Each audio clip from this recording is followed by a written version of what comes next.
everyone. Thanks for joining us for another edition of Texas Insider TV, brought to you by Speedstream. I'm Jim Cardle.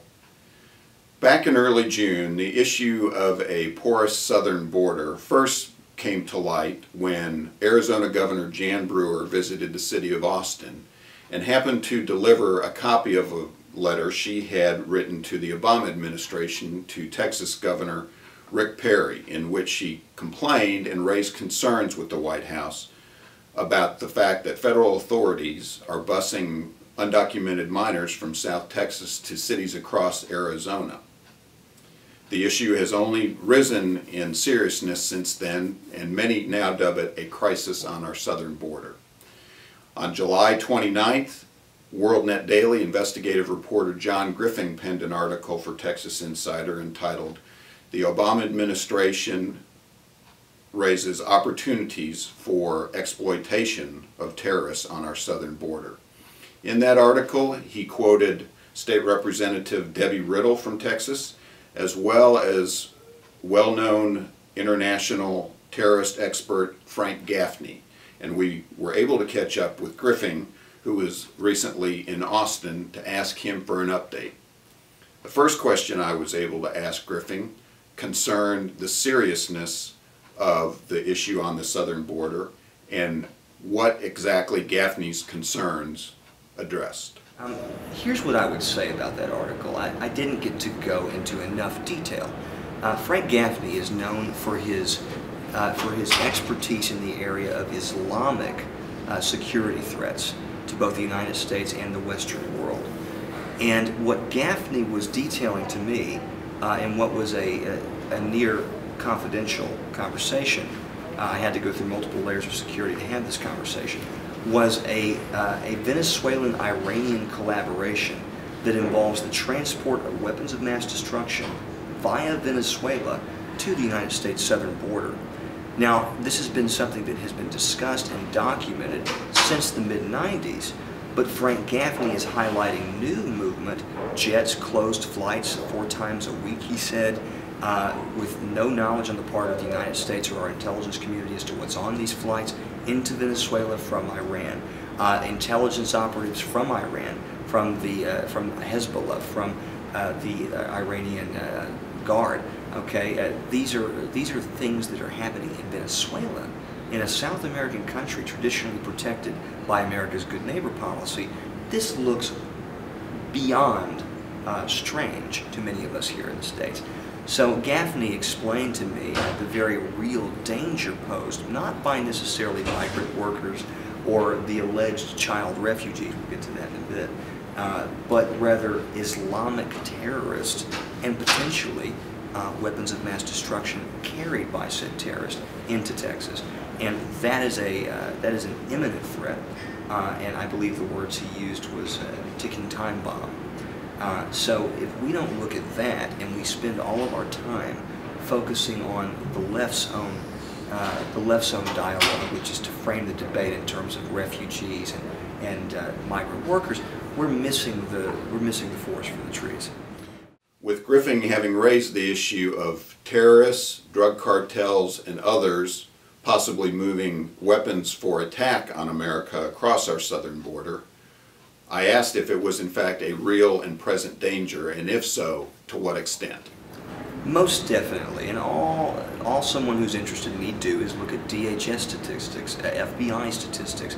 The former INS, which has now been absorbed into DHS, actually had a large body of data from the end of the 90s to the early 2000s showing how many criminal aliens, violent crimes, homicides, etc., were actually being caught and released back into the general populace in the United States. It's astounding. Then you look at other than Mexicans, it's OTMs, it's a specific category of immigrants who are coming in via the southern border from terrorist-sponsoring countries only. That's what this means in security parlance. Those people are also coming in around 50,000 per year by one estimate, and they're given notices to appear in court, and very few, of course, do. So we have a policy that, as Debbie Riddle, State Representative Debbie Riddle said to me in that article, is better applied to fish. Her exact words were catch and releases for fish, not people.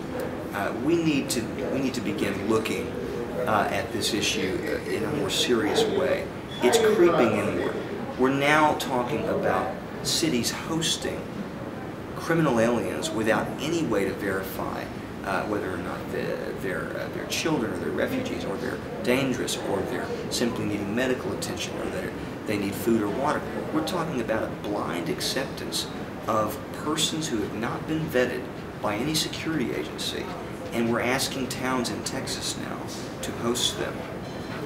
This is truly unprecedented, and if Texas legislators don't wake up and start doing more than simply throwing money at it, we're in for a big trouble. Since Griffing's July 29th article in Texas Insider about the Obama administration giving opportunity for potentially bad things to happen on American soil, I asked him to explain what communities are doing across America, as has happened in the city of Boston, a city in California, and even here in Texas, to fight the possibility of not only undocumented minors, but possible terrorists being moved into communities across the southern states. He had this to say. And I'll highlight one example of a town that's very close to the capital. This is Georgetown, Texas.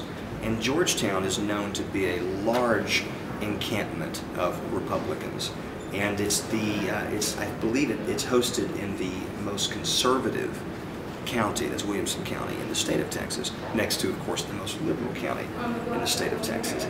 And what's occurred is not that communities are trying to help address this independently of their own free will. What is occurring is truly unprecedented, and that is President Obama is forcing aliens and other dangerous elements on these communities in the name of protecting child refugees. We now have access to data on those alleged child refugees coming into the United States, that many are not children, and many have connections to infamous gangs like MS-13. So if we're going to be honest, what's occurring is tantamount to a federal sanctioned invasion, and small Texas towns stand to have their character and the nature of their town irrevocably changed if this is permitted. Georgetown City Council considered a resolution, I believe a week or two ago, that would have said no, the federal government cannot legally or constitutionally exercise this power.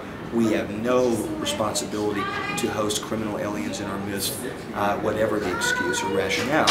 Please do not do this. The City Council opted not to make a decision. It's time we start making decisions. It won't get better. It will simply get worse if we continue to permit, for lack of a better comparison, the president to cross the Rubicon. And finally, due to the fact that this issue has by and large been focused on children and undocumented minors, I asked Griffing to respond to the concern that America is a nation of immigrants.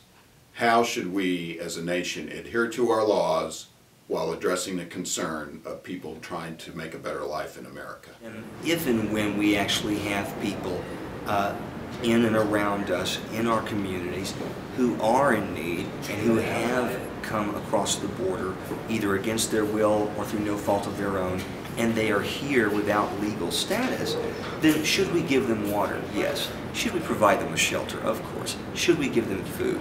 Who would not say so? But in terms of allowing this unfettered, unregulated invasion of dangerous persons, of both the criminal variety and terrorists, to continue unabated, that must change. And that is where I think we are dropping the ball in Texas and everywhere. It is not okay for the President of the United States, who swears an oath to defend the American people from all enemies, foreign and domestic, to simply say, I don't feel like it today. That's got to stop.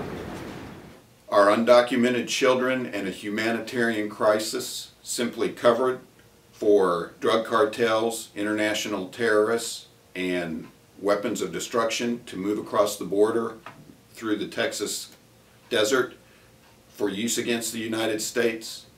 We plan to be covering this and other issues on the immigration situation on a daily basis, and hope you'll be sure to tune back in for future editions of Texas Insider TV. Remember, you're either an insider or you're not. I'm Jim Cardle. Thanks for joining us.